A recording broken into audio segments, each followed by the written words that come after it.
What's up, everybody, and welcome back to another episode of the Commercial Kitchen Chronicles. Tonight, Jason Latimer and Rich Ortega and myself as special guests. We have Charlie from Filtration and Ice Machines. So what's going on, Charlie? Hey, what's going on, guys? Thanks for having me. Thanks for Glad coming to be on for Appreciate a fun you being evening of talking about water filters and all the crazy equipment you guys have seen with some poor water conditions. And great water conditions. And great water conditions. I guess you'd be surprised. Yeah. Mostly poor where Depends on Jason's where you are at in in the country. Florida. Yeah. Pat, you I probably love- see a little bit better water out No, by it's- you. It's straight Florida. lines. Oh, yeah. Indiana's like, How about you, Rich? Also pretty here the bad? water quality seems to be not as bad. When I was in Florida, water was destroying everything, and people didn't, want ice. They didn't want filters and stuff on their equipment. And I'm like, watch how much better your ice maker runs when I install this filter on the back, and you've actually got clean, pure water, flowing into your you're ice not going machine. and Yeah. clearing out that water inlet valve like every day. Yeah, exactly. Ooh. Yeah. Florida. I'll speak for Florida, Rich. Florida's horrible, like you said. And yeah, I got municipalities. yeah, I'm I dealing don't know with what they're thinking. I'm dealing with a couple locations that they change their filters every 3 months. And when I come back, the whole thing is completely scaled over. And I'm just like, if you didn't even have a filter, good Lord. I mean, how do you change the filter every 3 What months would and you this think? unit still look like that? Wow. So these are commercial buildings that they're renting floors off of and whatnot. So I get it. And it's worse in Orlando. Now that I think about it, that's the worst area. Wow. And like I know we have Tampa to gets every some 6 pretty bad months. water. Yeah, our water's bad too, but every 6 months we have to do a deep cleaning on top of the regular. That means detailing the outside of the machine also with Oh my God. with Any a little bit of special- water that touches it is just pure white. Yeah. So I don't know. Maybe you could talk about some options that we could maybe present to the customers, maybe reverse osmosis. Yeah. I don't know. I'm gonna leave it to you, Charlie, to There's educate a couple. us. Yeah, there's a lot of options for scale growth. Yeah. Lime scale, which is 70% of all water issues Yeah. especially for food service, at least. The other 30% being like bacteria and Legionnaires, certain mold growth. But the vast majority of the time, it's lime scale. Polyphosphate, like you'd find on like a I-2000 or most 3M filters, really only good for like 10 grains per gallon of hardness, which is kind of common in the industry. That's pretty hard, but in the US, our water is pretty hard a lot of places. So a lot of the times it'll only help, and it only coats and sequesters the lime scale. It doesn't actually like solve it. It just adds like a nice layer of grease, so it doesn't bind to the equipment. Which is that what's going on? Yeah. So I was under That's the what they impression it was call it. just charcoal inside there, filtering the water. Charcoal. Yeah, a lot of the time it's charcoal and polyphosphate.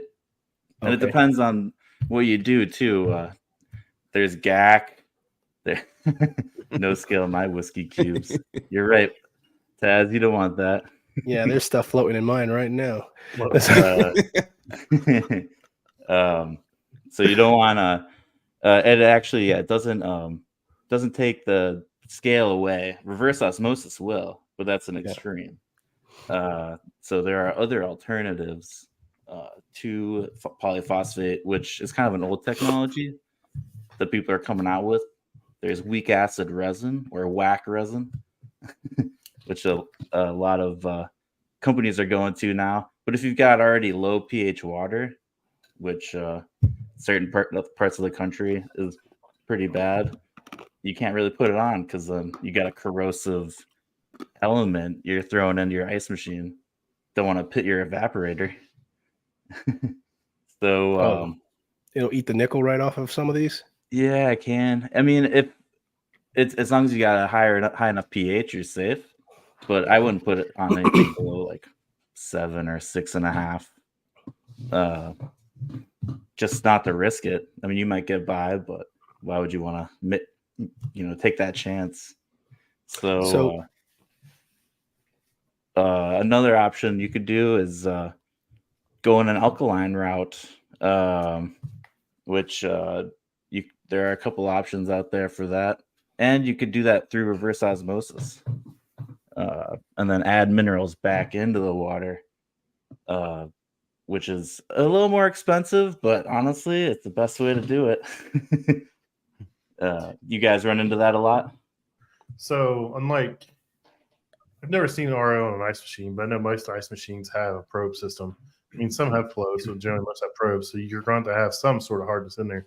I know in my area, average water hardness is 12 to 20, and I've seen it as high as like 26 in some areas. I mean, yeah, Indiana is gnarly. Yeah, 26, that's pretty bad. We run into that a little bit out by me in upstate New York. Mm-hmm. We got a lot of lime sheet all over the place. Just calcium carbonate as far as I can see. So a lot of the time out by us and a lot of parts of the country with bad hardness, we use a product called citrine, which is made in Arizona. It's a citric acid blend, so that's a little low pH, but you can get up to 24 grains per gallon with that, and you don't have to use RO. And instead of sequestering, it uses a formulation called chelation, which takes the scale off of the evaporator, and also it puts a layer of itself on the ice machine to keep scale growth from forming for the duration of the filter's life, which is normally 6 to 12 months. Depends on how bad your water is.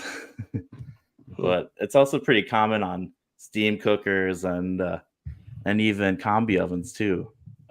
It's starting to get pretty popular. So is that like I know some brands have like the scale stick. Is that like the same type of system? Yeah, it's similar. The scale stick uses polyphosphate or orthophosphate. And that's good for up to 10 grains per gallon or so. But put some citrine on. And it looks similar too. It's a white powder. It's good for a little higher, up to 24.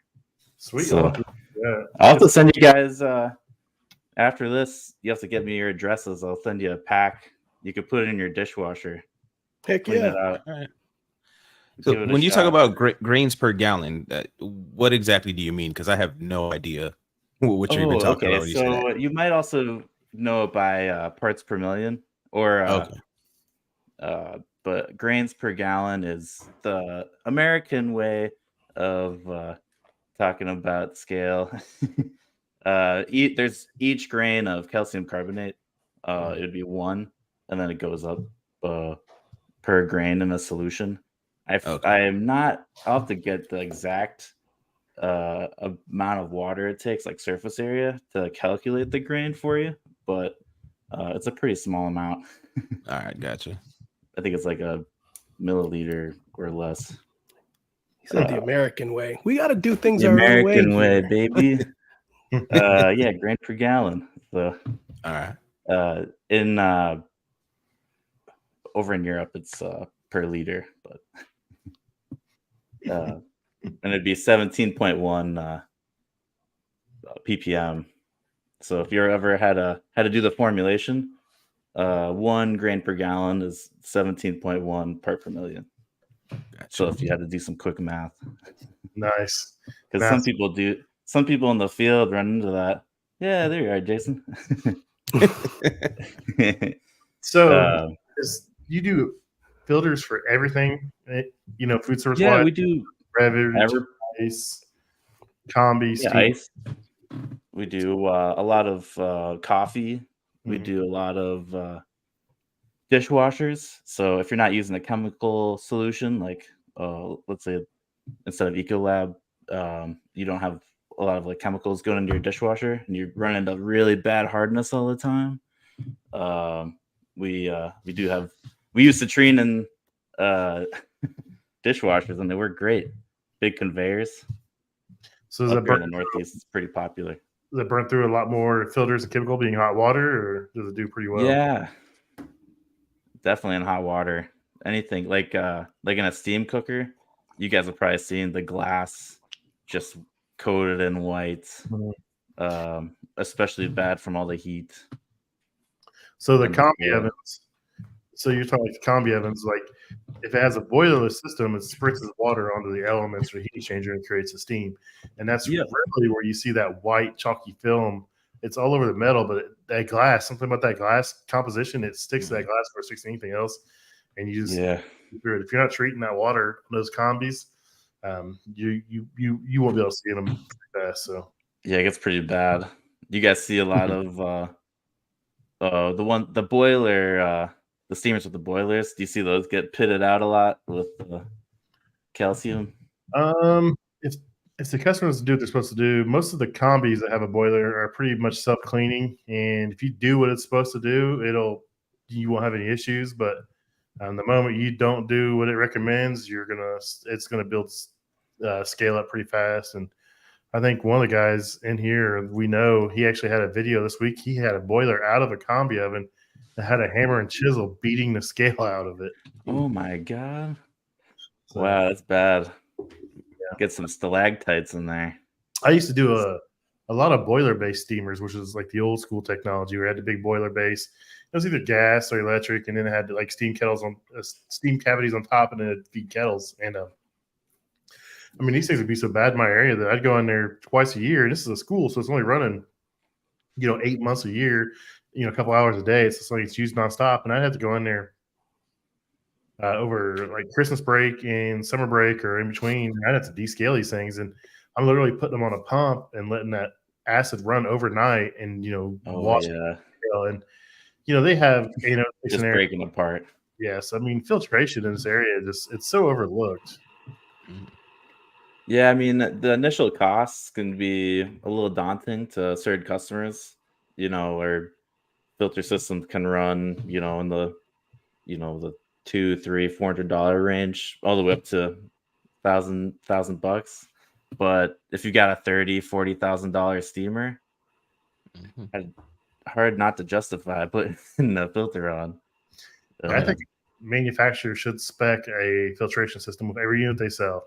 I think it should be non-negotiable. I think they should do a pre-site water sample so we know exactly what's in that water instead of just doing a blanket generic filter to throw out there. Because some manufacturers use the same filter no matter where. I think it's in California, Nevada, New York, Indiana, Florida. It's the same filter across the board. And I was like, well, I mean, it's kind of like throwing a Band-Aid on it. I think.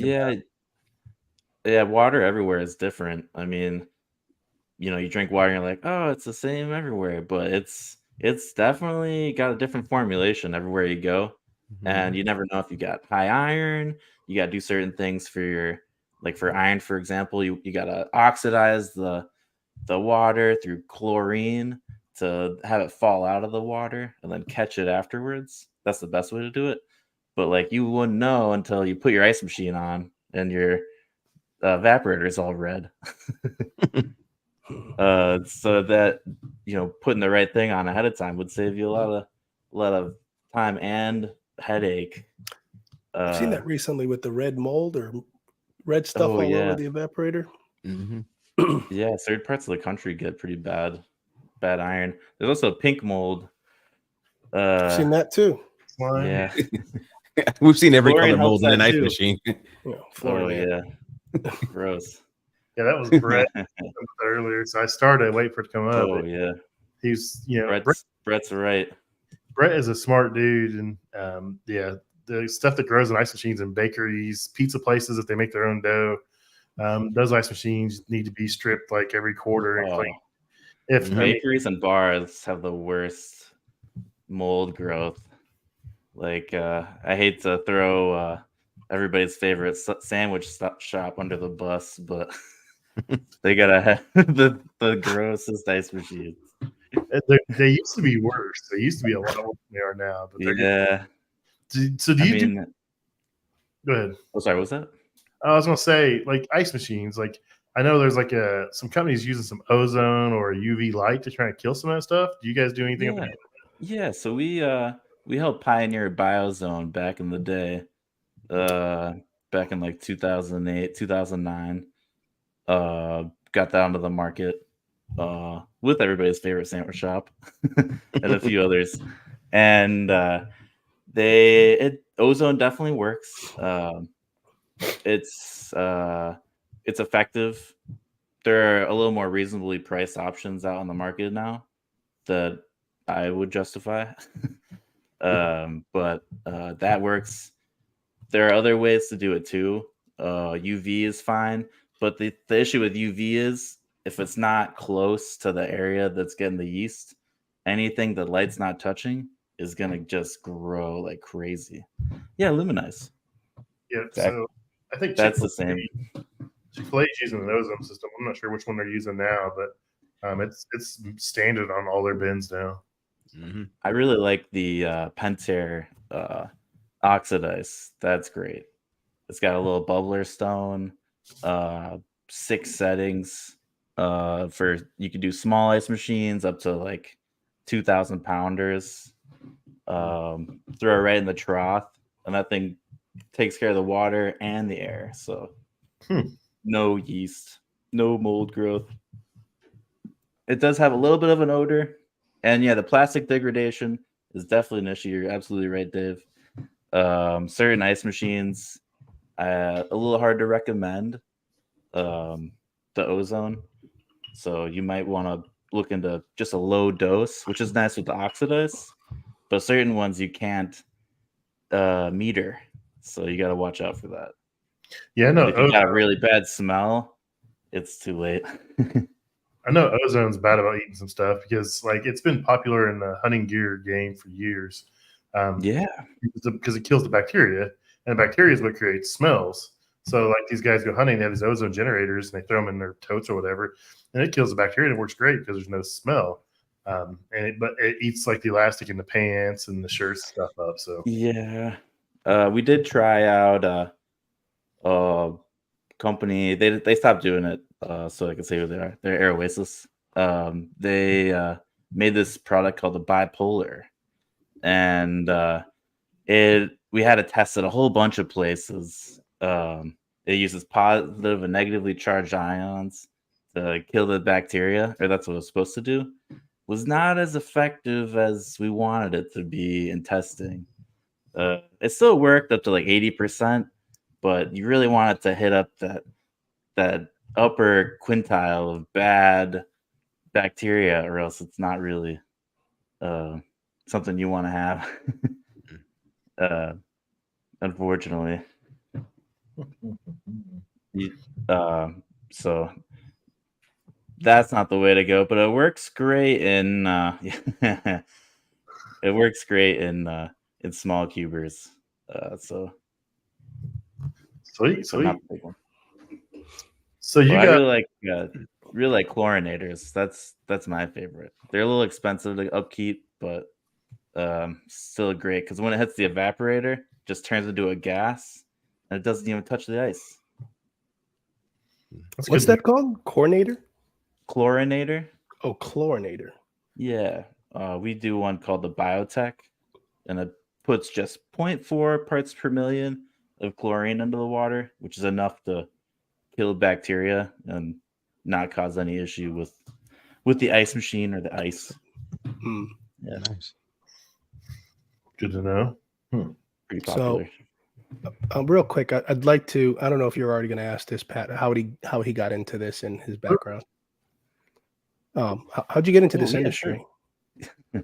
So it's I'm actually in a family business, so I've been kind of brainwashed since I was 9 years old with water filters.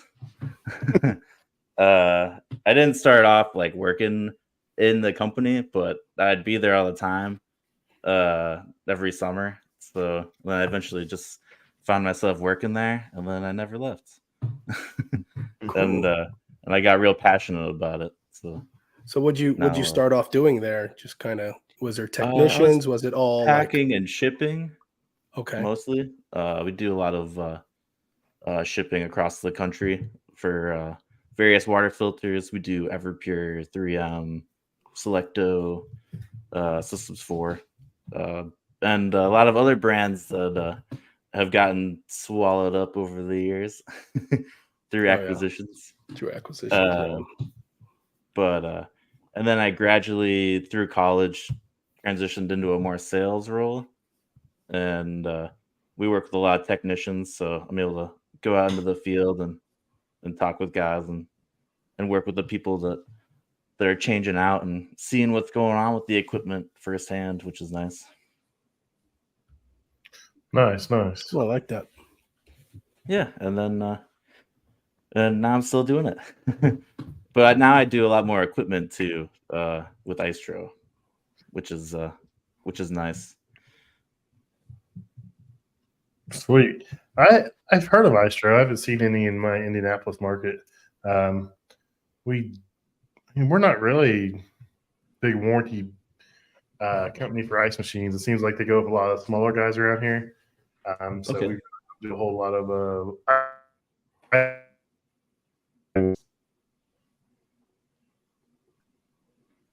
What was that? Sorry, Rich, you do a bunch of ice machine warranty, or just have the warranty pretty much?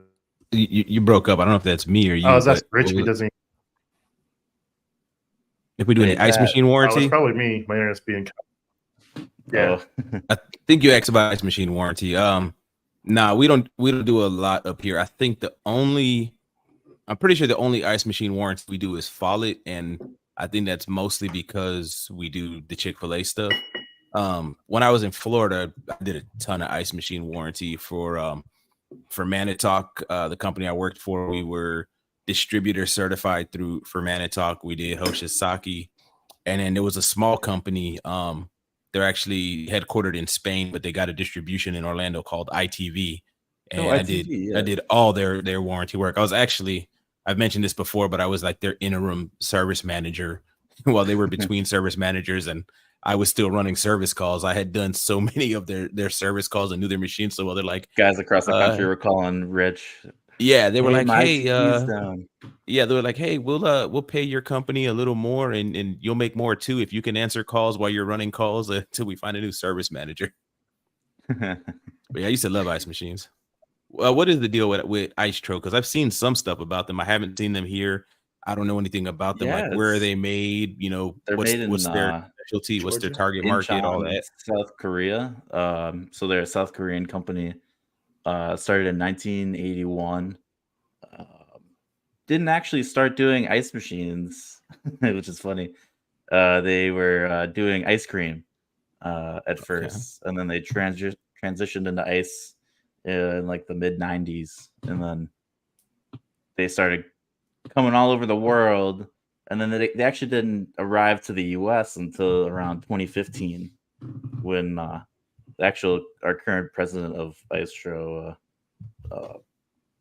decided to bring it over to America and start pushing the line. It was an uphill battle for a long time. It still kind of is.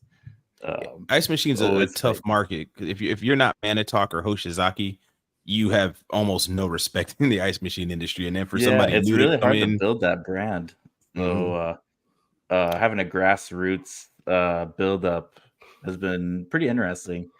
Watching it go from 5-10 ice machines every couple of months to gradually more and more and more, and now Jason probably sees them a lot or fairly more frequently in his market than he used to.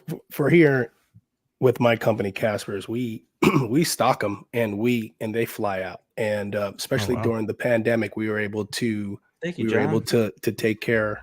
What's he saying? Oh, I didn't catch it. Charlie and FAIM are their go-to filter recommendations. Yeah. So I like Istro. A lot of the parts will look familiar if you guys haven't seen them. I believe they have a parent company that's related to actually a company Rich just mentioned. So they are tied in. So some of the stuff looks familiar. The ice thickness probe, the tray, the distribution water, all that looks similar. It's a lot simpler design. It's a lot easier to work on. And we go through them and we get them put out there. And you guys were really instrumental during COVID where it was hard to get parts and replacements for those other two brands, but you guys really came through and it's still going strong. And we have a lot in our warehouse, and they just get, first one in, first one out. We keep replacing them. Nice. But we got them. They're very popular here, and now I'm starting to notice a couple of other competitors in the area are starting to get on them too. Oh yeah, we were on it first. So the key to the ice show, I think, is how serviceable they are. Very tech friendly. Our vice president Jack Smithhart, who's he used to be service technician a long time ago, and then he started his own Manitowoc distribution company in California, and he's kind of seen all the aspects of the business within ice making. And when he got into this role at Istro, he's like, you know what? I've seen a lot of bad stuff. Let's make sure that the ice machines coming to America are very service friendly. He made everything accessible. On that left side panel, you can pop it open. Your high-low is right there, right in front of you. You can easily access the board. Everything's within arm's reach. You don't have to like reach over a whole bunch of stuff or get on top of it. You can just like get in there and work on it, which is great. And everything is if it's not thumb, or if you can't open it up with your fingers, it's just a light screw to pop open, which is very, very neat. So I think Istro at least for the service company has made a good product. And I think it is good. I think what they've done I think they came in pretty clutch during COVID and with the whole distribution issue and getting new installs and parts, that their grassroots, it's going to take them a long way. People are going to remember. I mean, they're right in the mix now, at least here. I think it's cool. So people, all these that have been put in, they've been sold with like a 5-year warranty as long as you get the filters, and we prepaid for those because we actually do that. And we're keeping them nice. But I mean, you guys have locked in some customers here that are probably going to just continue to go with you guys because there was a window, there was an opportunity. And then COVID really exposed that for a lot of big companies that couldn't keep up with distribution and stuff like that. And so good for you guys. We're a big supporter of you guys. Is that warranty 5 years like head to toe? Because I know some of them do like 5 years on the evaporator, 5 years on the compressor, 3 years on the rest of it. So it's 5 years evaporator compressor, but if you add a water filter, the Istro filter, you can get an additional year. So it'd be 6-year evaporator compressor and then 4-year parts and labor, which is helpful. Yeah, because my team does those, and the stores. And we're starting to do them in the Golden Arches now too. And we've been doing those extended warranties, and they're serious. Like, we make sure we have photos to back up everything just to make sure that there's peace of mind. It's all about customer service, of course. And but we want to make sure it's expensive in those later years, with warranties. So making sure you're covered. And we lock in the price of those filters now, and they buy those for the next 5 years, and we install them. So they get locked in. Those PMs are great to have. And I mean, for a lot of service companies, it's still kind of money on the table on the filter side, just in general. Like, locking in a PM program on the equipment. Then you don't have to go out there as frequently for like heavy duty service calls, changing out the filters. It was easy for us because I manage the PM department, so we just take care of it. So we don't even need a service technician to deal with it. We just make it part of our program. Nice. Yeah, that's great. But yeah, hopefully you guys see it in your market too, Pat and Rich. I will say Middleby bought Istro last year, so you'll probably see more and more as time goes on. But in your markets, did Wellbuilt have Istro at one point? No, Wellbuilt. No, it was Middleby. Yeah, Middleby got it. So I get these juggernauts all mixed up. I know. They had Manitowoc for a while, actually. For a while, and then in order for Wellbuilt to get bought by what's Ollie Group, they had to cut Manitowoc, or else they'd have a monopoly. Oh, okay. I was wondering why that happened. And bought FCC won't let me be. Yeah. Pretty much. So now Manitowoc is Pentair, which is pretty neat. You know, a lot of Really? They Uniteds out completely there. changed. Oh, for the filters. Well, no, No, for ice machines, Pentair. Their name's going to Pentair change bought on the them. units too? No, they'll Yeah. still be Manitowoc. Oh, okay. Yeah, they're still Manitowoc branded, but Okay. and Pentair actually always, well, not always, but they do the filters now, and they kick 3M out. Oh, wow. Yeah. So now real they got quick, it. guys, before we go any further, I've heard 5 different ways to say that name. So I say Manitowoc because someone corrected me, and I used to say Manitowoc. So, and now I say Manitowoc because I got corrected. And I've heard both of you say it differently. Does everyone say that name differently, or is it just me? It's like no one has a, you know. I know when I called them You know, for a lot of tech people call it support back in the Towak. day, it was Manitowoc Food Service. So I Manitowoc. said, okay, they said it's Manitowoc Food Service. That's how it is. When I was in Hoshizaki training, they referred to them as the Big M. When I was at the Hoshizaki factory, The other big M. the Big M. At the crane divisions of Their Manitoba. McDonald's were McDowell's.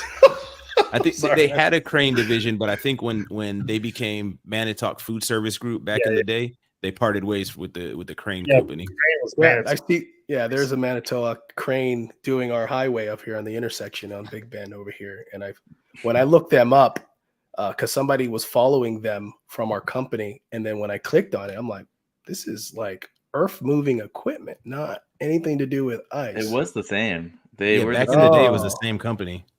Wow. Yeah, and then Anitis, who I don't think they exist anymore, they bought Manitowoc Food Service from Yeah, I think actual Manitowoc. Manitowoc. I think Manitowoc bought like half the industry, and then Enotis bought Manitowoc, and then it was from Enotis to Well Built. I pay way too much attention to what goes on in our industry, as y'all can see. Excuse me. Man, I'm not from Wisconsin. I can't say it, man. Yeah, I that's need a right. tour, Yeah, excuse that's me. Rich. That sounds about right. it was something like that. We're gonna lose subscribers. No drinking, no smoking cigars. And y'all watch your mouth. I've heard no cuss words. I've been good, man. I got it all out before the show. So, Oh like, yeah, that's right. you guys do you like, so if I have a water sample and I want to know what filter to use, do you guys do water sample? Oh yeah, we do tests. We actually have a testing Kit. piece to our company now. So we that's- do water tests, pretty reasonable. I think it's like $18. You know, send it in. We'll let you know what issues you got going on. We do grain per gallon and ppm on your hardness. We'll do iron, chlorine, free chlorine, and total chlorine, so you can get an idea of what your situation is. We also do permanent and temporary hardness, so which there is a difference. And then you'll A lot of the recommend time. what products you have that would best fit that application based on that Yeah. water test.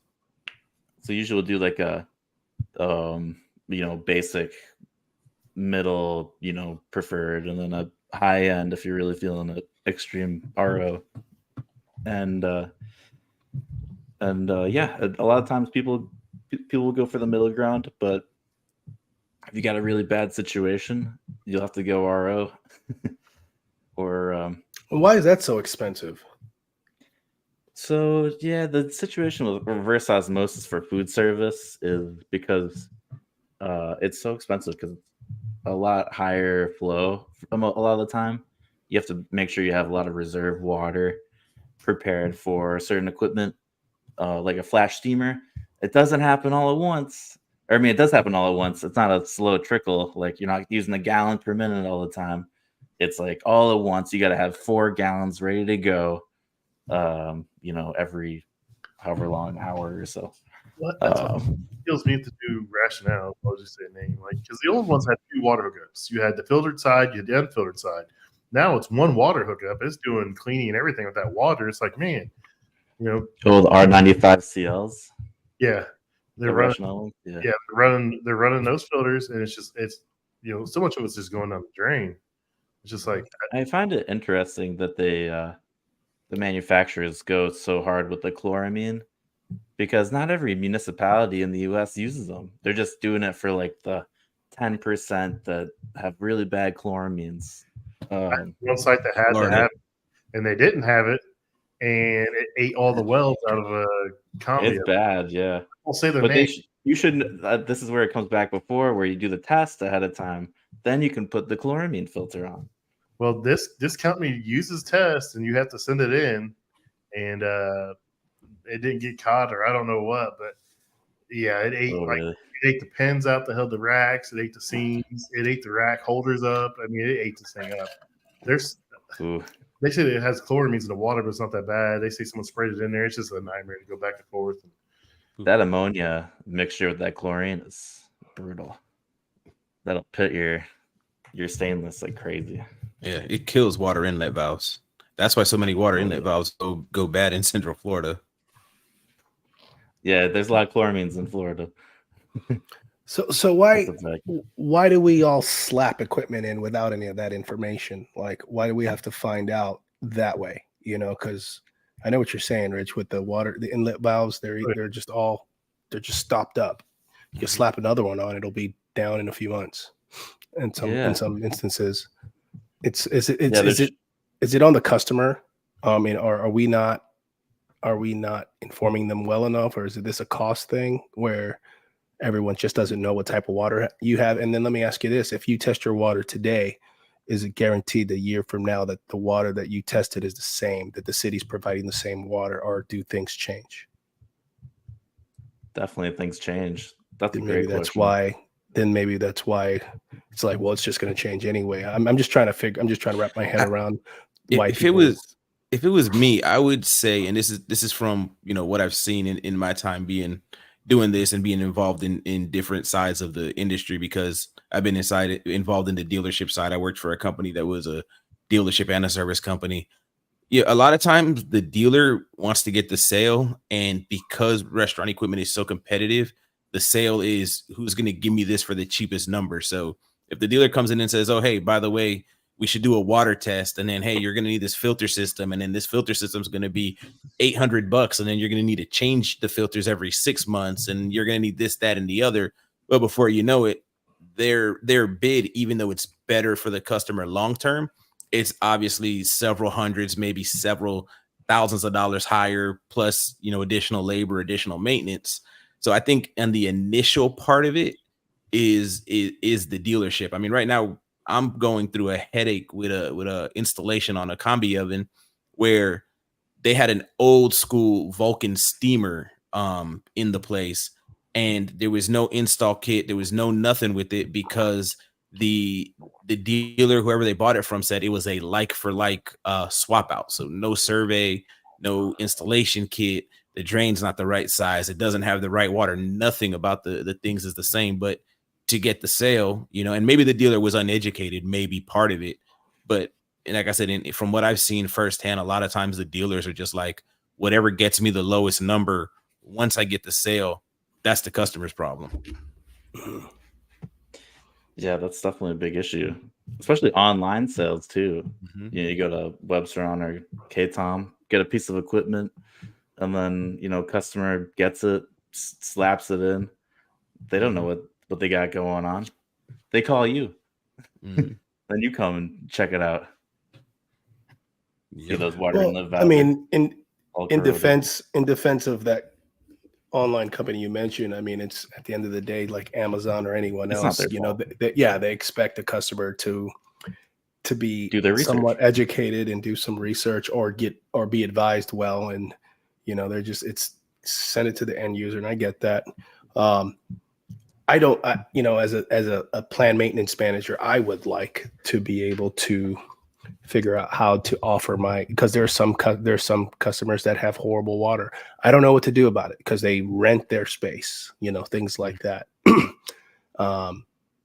some of them don't have food; they just have ice and water in their their employee lounge. and then the water starts to smell nasty or taste nasty, and then it's all scaled up. And I'd like to offer them some sort of solution or to help them out. And I don't know if, because they have a certain brand piece of equipment and the filters also have that brand on it. And I've never seen another, like they have like the Manitowoc's have a Manitowoc filter, the Hoshisaki's have a Hoshisaki filter. I see one size, it matches, I guess, the gallons, but is there like a better tier filter for that piece of equipment that will help maybe relieve some of this scale and stuff like that, or it's coming definitely. Either way? I mean, unfortunately, those like branded ones, it's kind of tricky because like a lot of times you're dealing with a warranty. Like you got the Manitowoc filter on, you got the Isomatic filter on, you get certain benefits,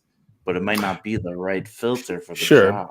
Yeah, regionally and municipality wise, it might not jive. So risking warranty over the life of the equipment is kind of a cost, or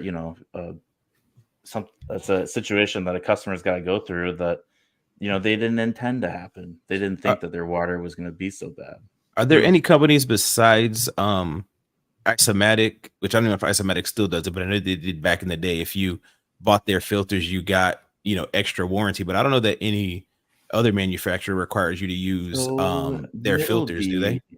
I believe Middleby does on there, like South Bend and like Crown steamers. Okay. I believe they have a filter program like that. The filters are expensive, but that's how they're covering the warranty. They do add the life. Yeah, you got to have them for the life of the warranty to cover the warranty. You know what I mean? Stop keeping it real. But to go back to what Jason was saying, I would think that's where Charlie's water test comes in and says, hey, you know what? I mean, it's cheap enough that I think as your company, they could say, hey, you know what? We think the problem is your water. Y'all could probably cover the water test for that location and then come back and present them, hey, look, this is what we found. This is why the particular filter system you have is insufficient. And then y'all could recoup that money you put out for the time and for the water test on the back end. Are you going to get, you're not going to get everybody, obviously, but there are going to be people that say, well, yeah, I've had this problem for 3 years. Nobody else knows what it is. Let me go ahead and try this out. So that's what I would do if I was in your position, Jay. Yeah, it's a big benefit to know what situation you got with your water. And, you brought up a good point earlier, Jason, too, where you don't know today how your water is compared to a year from now. The municipality could change something, or they could get somebody new on the team. They might not put certain chemicals or certain materials in the water that help, or maybe they add something that's bad. There's a lot of things with water that can get tricky. So then there's really no such thing as a generic filter, at least not that is really going to provide what the customer needs in terms of filtration with everything you're saying, or am I thinking too much about that? You can get as close as you can. It's to what your customer needs, and finding that sweet balance of getting right by the mark can be difficult. And I've messed up before. I've recommended a filter that hasn't cut the mustard, but over time you figure out, hey, this works here, this works here, this works here, and then you put it all together. You can kind of figure out generally what's going to help a situation that your customers got an issue with, and then going down in the future, you might have to add something to the line or take something away. That's why it's nice to have maybe like a drop-in system or can you explain that? Head. Yeah, sure. So a drop-in system is like a basic head with a bowl that you can just twist off. Mm-hmm. And I've seen those. Okay. Yeah, you get let's say your customer gets a whole bunch of sediment in the water and they had a little paper filter. You could add a pleated filter get a whole bunch more surface area and then cover that sediment that previously wasn't there but is there now. For example, or maybe they got chloramines now and they didn't have it before, and you just had a carbon block. You could put a chloramine filter in that drop-in thump, and then your customer is safe again for the next 6 months. So things like that can make a big difference. And you could do that with quick connect ones too, like what Hoshizaki or Everpure have. There's a lot of filters now, and they don't have to be Everpure that fit right into that head that that can take care of new issues that are coming out, like forever chemicals, or all the crazy stuff that's getting put in the water. You said forever chemicals? Yeah, PFAs. That's a upcoming issue. I've heard that. I've heard that as of late. I've been hearing that more and more often. Yeah, so like for people like us, GAC or common filters that you already put on the equipment can take 90% of it, but some of it's still getting in. But having a filter on is crucial to at least cover most of it. And those are starting to be tested too. We're starting to see that more and more now that those are getting into the water systems. Yeah, that sounds scary. And people are realizing. So forever means it's forever in your body or forever in the system? Forever in the system if it's not filtered. So it'll just always be there. Someone said that forever chemicals. I'm like, oh, that's like lead or something. For life, No, you can treat it. We're gonna die. It's not like on cable news where it's like you're gonna die if you drink the water in your house. Film it. Yeah, we'll talk about it at 11 o'clock. But in the meanwhile, keep we'll talk about it. Filmed at 11. Clickbait. No, you could filter them, but you got to know how to. I have a hard time with customers, buying in the filter thing, but yet, they complain we have to come out and descale. They complain we have to come out and clean their ice machine. It's like, the cost of the filter may seem like a lot up front, but it's going to save you money in the long run. I'd rather clean an ice machine once a year than clean it every 3 months. I mean, so definitely we, as an industry, do a bad job really, pushing the filter thing, because, I mean, some people think, well, I'm not going to get as much work, but I'd rather have the customer happy that they're not calling me as often, So what if I have to sell them filters once a year or twice a year? That's an easy checkup. You go in to change filters. Hey, anything else broke? You need anything while I'm in here? Guys need to look at it that way versus going in, slamming a filter and leaving. It's a long haul thing, right? Because it's like when that customer sees, oh, wow, my ice machine is not breaking down, maybe a quarter of what it used to. It's, Pat and GP, ever since they recommended the filter, my ice machine's working better. So yeah, it's one of those things that's a long haul play, but unfortunately, a lot of companies are looking at the short term, and they want to see, think about it. At the end of the day, corporate wants to see you in as many places as possible, as often as possible, and then they tend to lose sight of, like I said, that long term play. For me, one of the things of pride has always been like, dude, you worked on this thing, and people were coming in every 3 months, and you haven't had to work on it for 8 months. And it's stupid stuff like, for example, putting a filter on the ice machine or just basic little stuff like that. Yeah. Yeah, it's true. I mean, it plays a big difference, or it plays a big role in equipment's life. And, you got to see the results every day.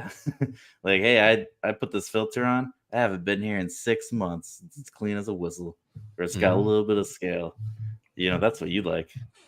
Oh, yeah. It's way better than like this thing is caked. I'm going to be here for hours. I can't go to these other jobs. Yeah, Exactly. You go into So a Charlie, do you know why the cost of filters is so ridiculous? Because I've seen cutouts of these filters, and it doesn't look like there's anything crazy in there. There's like binded.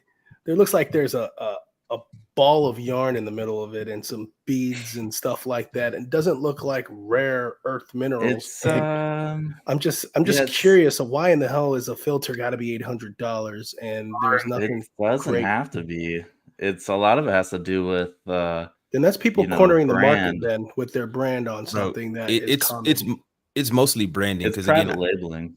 yeah, I don't know what Charlie all carries, and so obviously I can't speak for him. I don't know what y'all's pricing is like, but I've seen good quality filters from unknown brands, but they were probably the ones making the filters for a lot of the brands, but they didn't have the branding. So again, this is back when I was in Florida because we don't do as many filters up here.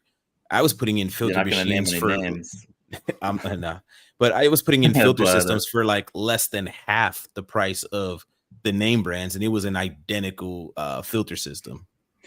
yeah, there are a couple. There's only a few factories out there, and you could probably, on 10 fingers, go You've through had them this all. conversation recently, Rich, and it wasn't about filters, but it's the same thing about the whole I mean, you OEM you thing. run into it with Yeah, parts, yeah. with with everything. I mean, Yep. equipment even. If it wasn't a warranty into- thing, we would do the customers right. But Yeah. Yeah. So those branded filters, whatever brand. Uh-oh. He muted No. himself. Yeah, I thought it was me for a sec. oh, I think I can unmute him. No, I don't know what he did. It won't let me unmute him. There we go. There we go. We're back. Yeah. I think we both Mike. clicked on it at the same time. My bad. So where were we? But yeah, anyways, the branded filters, 3, 4, 5 times the cost of what it should be. A lot of the time, with some exceptions. There's some good ones out there that keep it as low as they can, which is nice. Certain ice machine manufacturer, but there are a few Istro's okay too, but they're expensive. But it's a different story. But there are a lot of companies that extort on the prices when they don't have to. You can get a drop-in system a lot of the time for $150, $200, and it'll do the same thing as as $500-$600 filter. Yeah, like I said, we used to put some in the company I was in Florida, and with the price point, we got very little resistance because again, it wasn't $800, $900 a system. It was like, I mean, this was years ago, so I don't remember, but it was like, the $800 big name system, and then the brand we were carrying was like less than $300 for like the whole system, and then they could get both cartridges replaced for, I don't know, a little bit over $100 or something like that every 6 months. Like it was crazy. It was super reasonable. So that was like a I long said, time ago. I mean, it was I would say as recently as maybe 4 years ago, 5 years ago, so not that long ago. We do a lot of retrofits at Faim when possible. Like we'll quote out like a brand, and then we'll say, hey, you could put the same thing, a different filter in that same head for like X, 20, 30, 50% less. And you'll be just as happy with it. A lot of times they got more performance or more capacity, a higher flow, lower micron. I mean, there's a lot of benefits to certain retrofits out there. You just got to know which ones are the good ones. There's some trash retrofits that you don't want to put on your ice machine. And they got a really great sounding price, like $10.99, $15. You could throw this on your 2,000-pound ice machine. It's not going to do it. You're going to blow through that in 2 weeks. Yeah. But there are some good ones that are reasonable. Let me ask you a novice question here, and this might be a dumb question, but what's the restriction in water going through a normal water filter?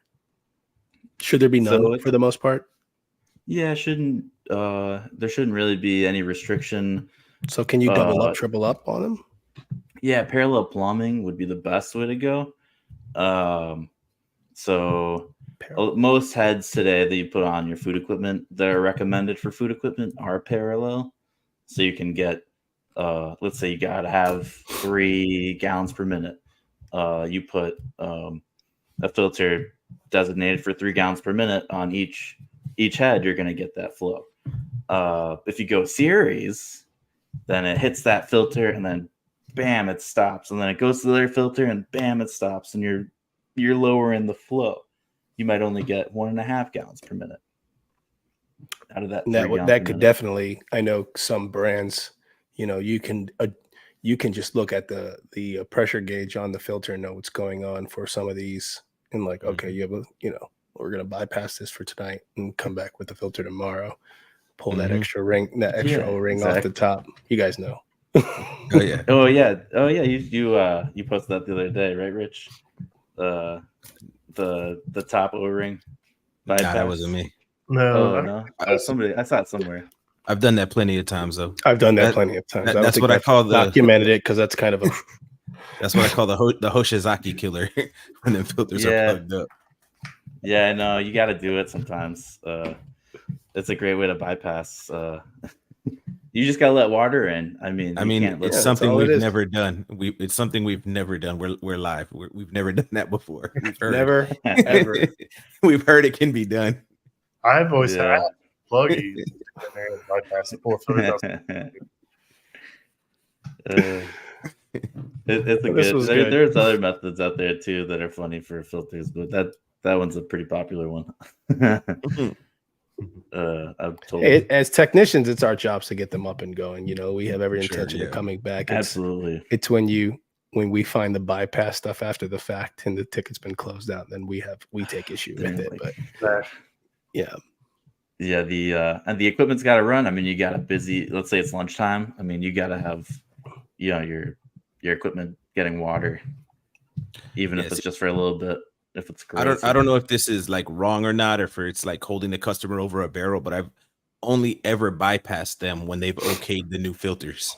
If you don't okay the new filters, but I've told them, I said, here's the thing. I said, I can't bypass it if you don't okay the new filters, because when you start having issues from the sediment and stuff, I'm not going to be the one that's responsible, because you're not going to call up and say, well, you bypassed this filter. I'm like, look, it's Friday. I can bypass it, come back Monday, put a new filter in, you'll be all right. But I'm not going to be liable for damage that happens because your machine is bypassed for the next 8 months. No.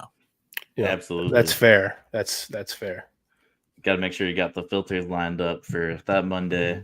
I never thought of that, but I've done that automatically. I'm like, I'll bypass it, but I never thought, never said that out loud, thought that out loud. But yeah, that's good. Because I've come up on equipment and be like, the inlet water valve. Well, let's check the filter. I'm like, Jesus, this thing's been bypassed. What's going on here? This is messed up. So back on test kits is. Hey Pat, can you hear me? While he's frozen over there, just tell us about the water test kits. Oh yeah, so it's how do we get that test for? It's a sample vial. Sample vial. You can get one or two tests. Where you get the 2 tests would be the water inlet and then the water outlet of the equipment, so you can see what's going on, if there's already a filter on the equipment, if the filter is doing anything.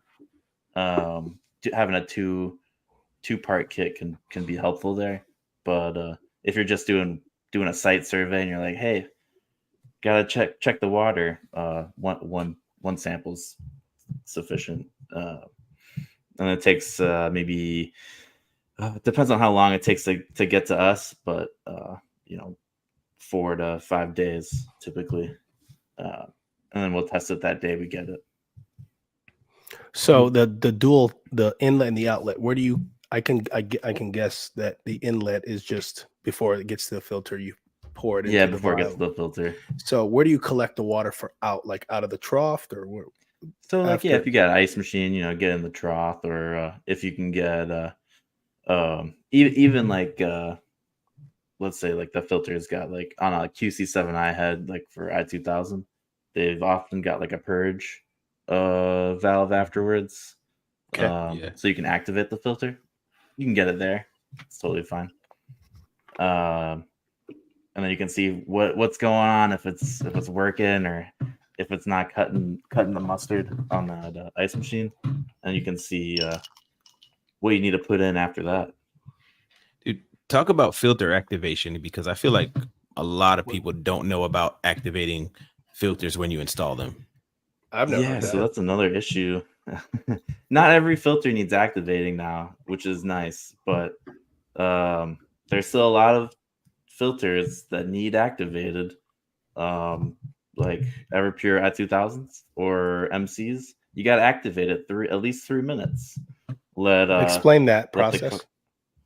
Yep. So I could even go into the history if you want me to. Do it. Yeah, do it. Sure. Let's educate. DuPont and Culligan a long time ago found out that this great technology is possible. It's called pre-coat, and Pre-coat. what it does, pre-coat. So there are carbon fines and carbon at the bottom of this filter. I'll just do the i2000, and there's a bag and paper in this filter, and the carbon will shoot out and go all throughout the lining of this filter, and creates a it's kind of like a light carbon block, sort of, that lines the whole interior and the bag, and allows for maximum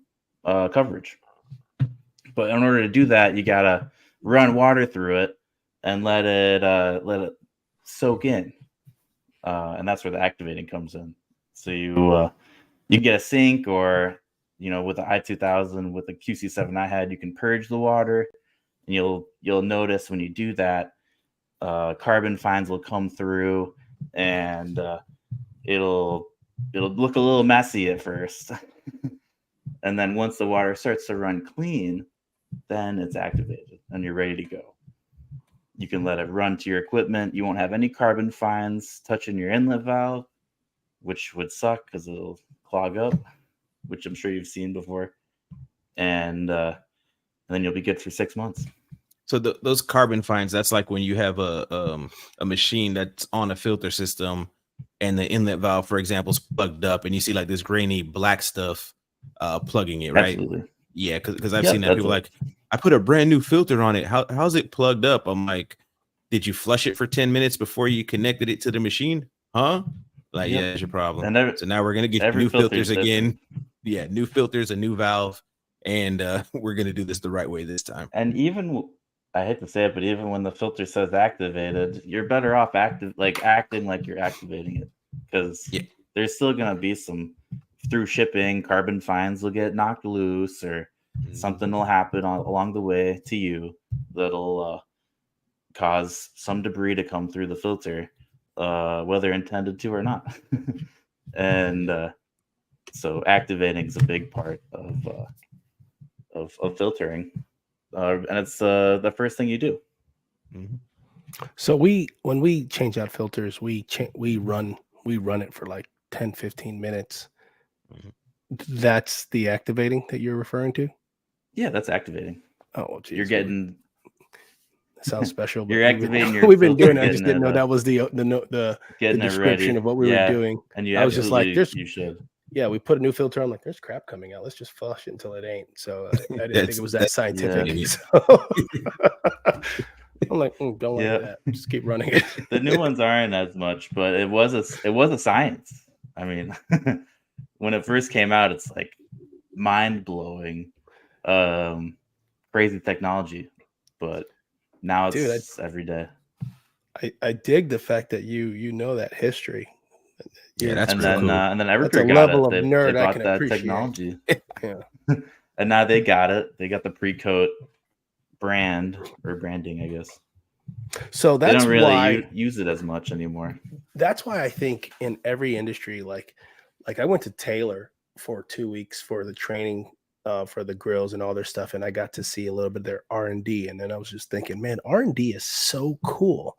Like DuPont is known for refrigerant, obviously, and a bunch of other stuff. But like you said, they figured that out because they were playing around in their R&D department. And yeah, they're just messing around. I mean, I think that's just pretty dope to be paid. I mean, I know these guys are chemical engineers and this and that, and they're playing around with chemicals and testing things, but you're literally just playing around and trying to figure out what works. Like for instance, not nuts. related, Viagra was a headache medication, right? So messing around with R&D, that's extreme. But my point is that I think R&D is pretty cool. I think R&D is pretty cool how people find things. You just throw spaghetti at the wall and see what sticks, and then if it doesn't work, you just keep doing stuff. And those companies that are older, like DuPont and stuff like that, a lot of this stuff was not intentional. They're just splitting atoms over here, and then other industries take advantage of that unintended R&D and then run with it, and then they become things we use every day. Once the patent runs out, everybody has it. It's like generic Everybody's drugs. got it. Yeah, it's true. And it hasn't been crazy on the new technology front besides reverse osmosis and using Wi-Fi with water filters these days. Yeah, Wi-Fi water filters. Yeah, Optipure tried this a few years ago. It wasn't super hot, but a lot of other companies are trying out these days. Metering on the head with a couple of sensors to let you know, hey, here's what's going on with your water today. You got this many grains per gallon going in and this many grains going out. Filter's doing great. You got X amount of life left. That's pretty cool. It's expensive, but I'm sure it'll get cheaper as more companies get into it. But before long, it'll be standard. Yeah, and then they'll add AI to it. That's right. And then you guys will have to figure out, and me too, best practice for replacing them and all this. There's sensors now. I'm sure you see it in refrigerators. I can imagine the Wi-Fi they're going off encoder counts and things like that. Yeah, and you can't get away with using retrofits on those, because they got little market. Mm-hmm. I know sensors in there that you flip it and they're like, all right, you can start running water again. LK is doing that now on their water fountains. So that'll hit everybody soon. Sweet. Well, we've been going for over an hour, man. I try to keep it under an hour, and we just keep going. So we're just getting a little long. I'd love to have you back on. We can talk about some more things in the water filtration, some other things you guys have to offer. But let's go ahead and tell everybody where they can find you and find the company you work for and what some of the services you offer. I know I'm probably going to hit you up on some water filter test kits because that's just me too, man. Especially if anybody's having a problem with water or scale buildup or any kind of thing. I'm definitely gonna be hitting you up for that, and then we can talk about setting some filters up and stuff like that. So where can everybody find you, Charlie? Yeah, so you can find me on Facebook. I'm Charlie Neuman, or LinkedIn, also Charlie Neuman, Neuman, and I'm on there quite a bit. I used to do a series called Water Filtration Wednesday. I've got a YouTube channel which I can post in the comments, going over all types of water filtration. And you can find me at Faim Reps. Our website is faimreps.com, and happy to talk about any water filtration issues you got. Just hit me up. You don't even have to buy from me. I'd love to talk. So I will post a link to Faim Reps in the description of the podcast form. So if anybody's listening or watching and wants to find them, the link will be in there. So I appreciate you coming on, Charlie. Hey, appreciate it. Thanks, you guys. Thanks for having me. Yep. Have a good night, guys. You too. All right, y'all.